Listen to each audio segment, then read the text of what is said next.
Всем привет! Сегодня хочу поговорить о той ситуации, в которой мы сейчас все живем и как она на нас влияет, потому что я замечаю по своему окружению, что все немножечко, мягко говоря, устали. Я тоже, на самом деле, по себе очень ощущаю, что я истощенная, я уставшая, сколько бы я там не отдыхала, как бы физически, да, все более-менее хорошо, как бы в соответствии с возрастом каждого, кого я наблюдаю, но душевно, духовно, психологически все немножечко сложно, потому что сложившаяся ситуация очень сильно на нас на всех повлияла, и плюс осознание того, что нет никакой определенности, пандемия продолжает на нас очень сильно влиять, мало того, что мы продолжаем находить в опасности заражения, плюс это очень сильно влияет на все наши дела, поездки, планы, все такое.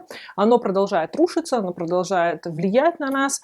В общем, такая ситуация сложилась, что раньше мы как бы еще надеялись, что вот-вот это закончится, и как бы все жили в этом преддверии вот этого того, что сейчас это все закончится, то нынешняя ситуация, уже все перестали какие-то прогнозы давать, все перестали какие-то графики строить, что вот сейчас это все закончится.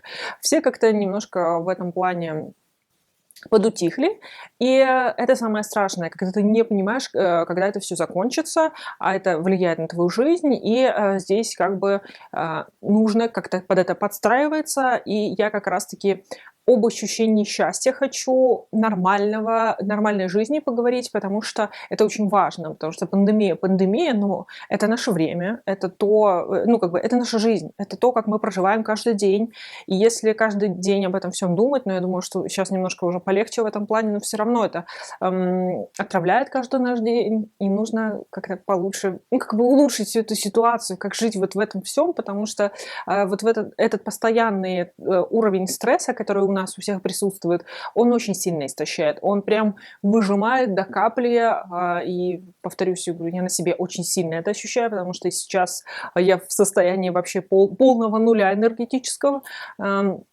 Как это все восполнить, как себя беречь, как себя закутать в одеялко спокойствия даже при такой ситуации, при всех этих страшных вещах, которые вокруг происходят. Как это сделать, что делаю я, что говорит нам, ну, это все основывается на науке, но что-то конкретно помогает мне, что-то моим близким и так далее. В общем, вначале мы должны проработать наше окружение, то, что нас окружает, и людей, и информацию, потому что первое, что, конечно же, я вам посоветую, это меньше читать новостей, меньше их смотреть, потому что, в принципе, если даже не смотреть про пандемию, а смотреть какие-то другие новости, они тоже вообще не радуют. Они тоже там что-то, все, в общем, летит в трам-тарарым, все достаточно плохо, нужно очень сильно сузить, потому что если каждый день вникать в это все, да, повестку дня вы должны понимать, вы должны знать, что происходит в вашей стране, какие-то изменения, то особенно, что влияет на вас, там, на бизнес, на учебу и так далее, это нужно знать. Но знать и полностью вникать, смотреть с нескольких точек зрения, это немножко другое. Особенно если вы очень сильно ранимы. Например, я вообще не могу выпуски новостей смотреть так, чтобы не впасть в депрессию. Я из-за этого в свое время ушла с Фейсбука, потому что он стал очень политическим, очень негативным, очень таким настроенным, очень радикально. И я достаточно давно уже ушла с него. Ну, как бы я там еще есть, но не читаю все эти новости, поэтому нужно все-таки снизить количество информации, особенно каких-то вот таких вот негативных моментов, которые к нам поступают. Второй момент по поводу окружения. Нужно все-таки фильтровать людей, которые нас окружают. Я имею в виду, что всегда есть люди, которые такие паникеры, негативисты, которые у него в любом случае всегда все плохо. Ну вот есть такие люди. Если они по-прежнему есть в вашем окружении, то нужно все-таки тоже снизить количество вашего общения. Потому что когда у нас там более-менее размеренная жизнь, мы себя нормально чувствуем, ну, все идет как бы своим чередом, мы спокойно реагируем на этих людей, потому что они нас не цепляют, потому что еще часто они там всякие энергетические вампиры, и, в принципе, вот этот негатив вы не сильно на себя берете. Когда же вы уставший, изможденный, когда у вас нет энергии, очень легко вливается вот этот весь негатив, плескается в вас. В общем, негатив и позитив очень заразителен. Поэтому лучше все-таки снизить количество общения, которые там, ну вот, с негативными такими людьми, а вот те, которые более-менее нормальные, адекватные, плюс ваши близкие, с которыми вы, например, не можете сейчас увидеться вживую. Здесь очень нужно общение, потому что всем нам нужен серотонин, это один из гормонов счастья, всем нам нужны объятия, прикосновения от близких людей, это очень важная составляющая, потому что мы все социальные люди, и вот когда всех закрыли в отдельных квартирах, все очень сильно почувствовали, даже глубокие интроверты, как я, что, ну, все-таки социальное общение, оно должно быть, оно должно присутствовать, и не только там ограничиться самыми близкими людьми, хотя их тоже всех очень сильно люблю, они все меня поддерживали, мы друг друга как бы поддерживали в этот момент, но все равно, то есть нужно вытаскивать вот этих нормально думающих людей, которые более-менее, да, каждый из нас уходит в негатив, но от которых не веет, в общем, этим негативом, нытьем, что все плохо и так далее. В общем, за них нужно держаться, с ними нужно общаться для того, чтобы поддерживать нужный уровень гормонов в нашем организме. И последнее по поводу окружения, вообще, в принципе, давления ситуации, о чем я хотела поговорить, это принятие ситуации, потому что, я думаю, очень сильно нас изматывает то, что мы пытаемся, ну не то что отрицать, но что уверивать себя, что вот еще чуть-чуть, это закончится и начнется новая жизнь. Все ждали Нового года, потом все ждали апреля, когда там уже целый год прошел. Вот сейчас и будет нормальная жизнь. Возможно, да, но возможно и нет, потому что появляются новые штаммы и так далее. Поэтому нужно принять нынешнее положение. Там были какие-то планы, они вновь разрушились, и мы так сильно расстраиваемся. Как-то это все происходит очень, ну, тяжело эмоционально, но когда ты себя внутри настраиваешь, что вот сейчас такое положение, и все. Другого варианта просто нету. Вот весь мир там в этой пандемии и так далее. Ну, вот нету другого варианта. Нельзя поехать туда, нельзя поехать сюда, нельзя делать это, нельзя делать то. Нужно делать определенные вещи для того, чтобы поддерживать свое здоровье и здоровье своих близких. Это данность.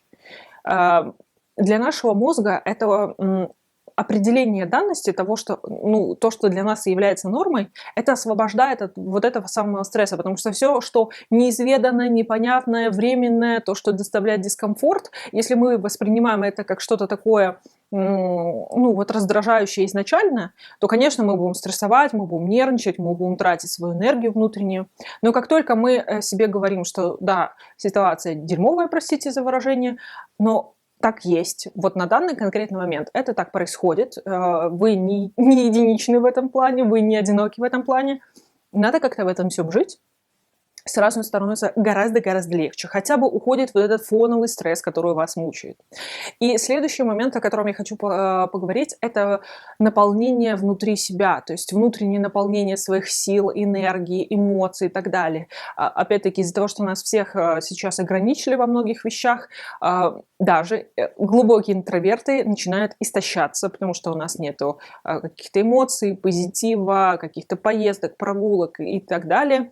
Все это работает в комплексе для того, чтобы наполнять нас внутренне, нашу там творческую энергию, креативную энергию. Просто эмоциональной энергии у нас тоже должно быть много, она тоже должна откуда-то браться. А нам ее брать неоткуда, потому что нам закрыли все источники. Поэтому нужно что-то другое думать, потому что нам эта энергия нужна.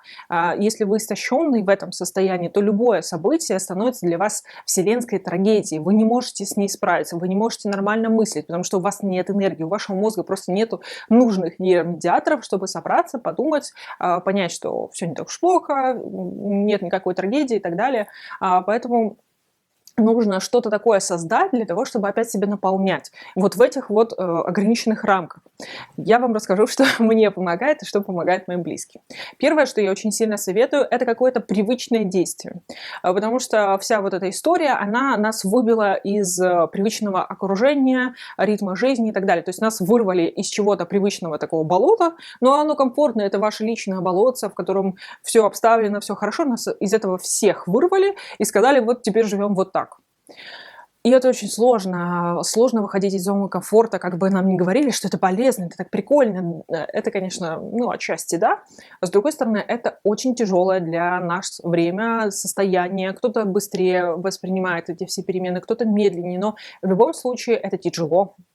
Это тяжело, это стресс, и с этим надо как-то жить, быть, и надо как-то с этим смириться, примириться. Мне очень сильно помогает какое-либо действие из своей жизни, которое вот привычное.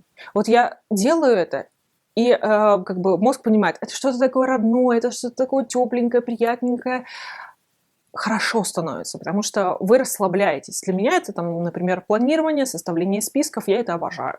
Я начинаю там свой ежедневник смотреть, переделывать списки, и даже вот в самый такой раздрай, в самые тяжелые состояния они успокаиваются. То есть вашему мозгу наконец-то дается свобода для того, чтобы успокоиться, успокоить все свои гормоны, выключить эмоции, наконец-то, которые обычно при стрессе шарашат и так далее. То есть вы входите в какое-то более-менее такое нормальное состояние, которое можно дальше, в общем, с этим что-то делать, то есть можно вот за счет этого успокоиться. Неважно, что это будет, там, просмотр любимого сериала, покупка чего-то такого, что вы привыкли, не знаю, сырок вы покупаете. То есть нужно что-то такое вот из прошлой жизни, комфортное, удобное, то, что вы можете взять и сделать. И почувствовать себя хорошо в своей тарелке. Вот когда вы, наконец-то, есть такие действия, когда вы начинаете это делать, вы, фух, все хорошо, я на месте, это я, все прекрасно. Это очень важное действие, которое вам нужно найти. Еще один момент, который нас наполняет, я по-прежнему говорю про эмоциональное наполнение. Из-за того, что мы там все ограничены, я очень сильно советую хорошие фильмы, книги, музыка. То есть нам нужно откуда-то брать эмоции, откуда-то брать новые впечатления, потому что, ну, вот нас ограничили. Вам нужно это вот извне. Очень хорошо помогают какие-нибудь хорошие, красочные фильмы, добрые какие-нибудь, или там, ну, не знаю, если вы любите хоррор, получаете удовольствие, смотрите хоррор.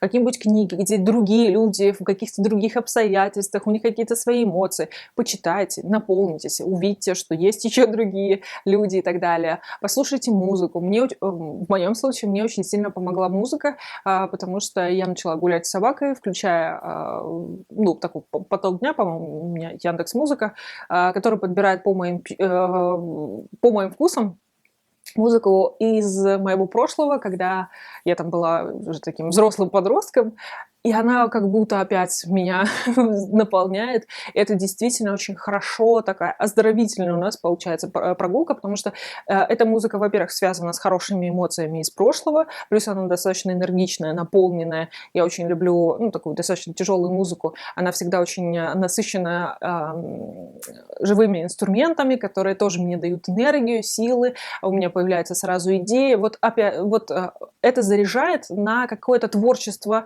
на какой-то креатив, на какие-то дела. Все проблемы, которые до этого были, они становятся не такими страшными, не такими радикальными. Вот знаете, то есть когда вам кажется, что ситуация безвыходная, значит, вы пустые, то есть вы опустошенные, у вас нету сил, у вас нету энергии. Потому что как только у вас появляется сила и энергия, там, вы отдыхаете, наполняетесь, сразу как бы вы понимаете, нет, ну, можно вот так вот сделать, можно вот так вот, можно кого-то попросить, что-то купить, сделать. То есть любая ситуация разрешима, кроме смерти близких и их страшной болезни. Все остальное разрешимо, все можно сделать, найти выход. И если вы его начинаете видеть, значит, вы начали выгребаться из этого всего. Ну и то, что я немножечко задела, это прогулки на свежем воздухе. Лучше всего делать это не в городе, а в парке, лучше в лесу каком-нибудь. Отчасти от того, что, в принципе, прогулка – это хорошо, она освежает вашу голову, вам становится немножко полегче, плюс природа очень хороша для нашего мозга.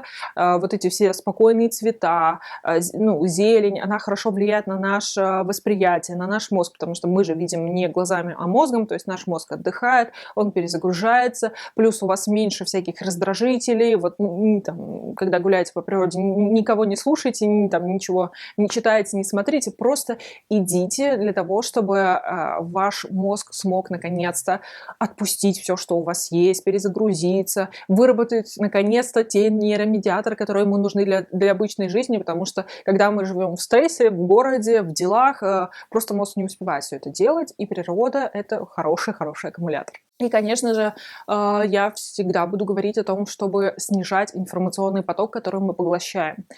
И это даже не про новости, а, в принципе, тот поток вещей, которые мы каждый день поглощаем, там какие-то видосики, какие-то текста, статьи, книги и так далее. Да, я говорю о том, чтобы смотреть фильмы и читать книги, но нужно очень, знаете, так тонко к этому всему подходить, потому что, повторюсь, в такие моменты мы очень такие уязвимые, мы очень уставшие, И нам нужно очень аккуратно все это делать, потому что когда мы загружаем себя, знаете, такого вот по полной программе, мы здесь смотрим какой-то сериал, играем в игрушку, у нас еще что-то там, кто-то что-то говорит и так далее. Мы настолько сильно перегружаем мозг, который и так уже еле-еле работает, что мы можем себя загнать вообще куда-то в никуда. Не в очень хорошее место.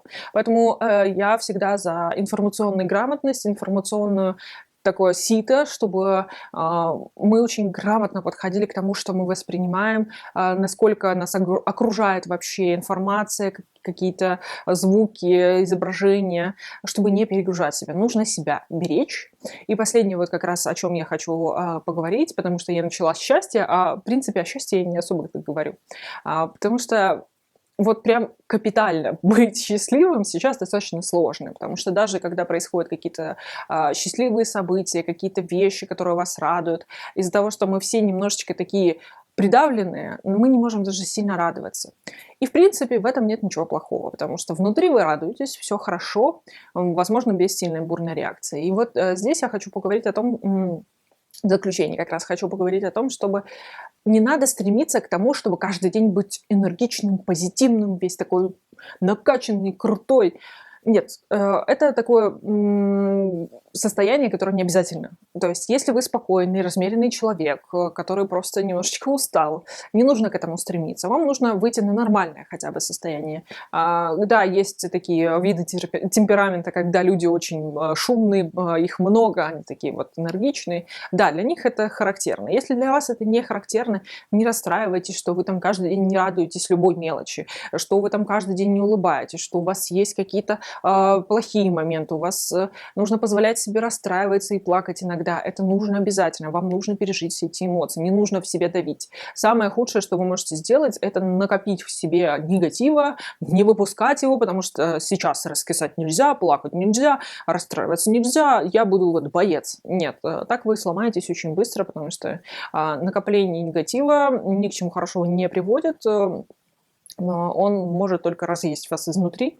И в прямом смысле тоже, потому что кортизол, он очень сильно влияет на наш мозг негативно, он пожирает нейроны, он разрушает нейроны, особенно гипоталамуса, который отвечает за нашу память. Запомните это. То есть вы разрушаете сами себя, если вы копите это все в себе, весь негатив в себе, поэтому нужно позволять себе расстраиваться и впадать в такие, знаете, отчаяния. Они полезны, потому что для того, чтобы оттолкнуть, нужно дойти до дна. И да, не нужно прям сильно долго в этом всем находиться, но иногда туда нужно опускаться, иногда нужно похандрить.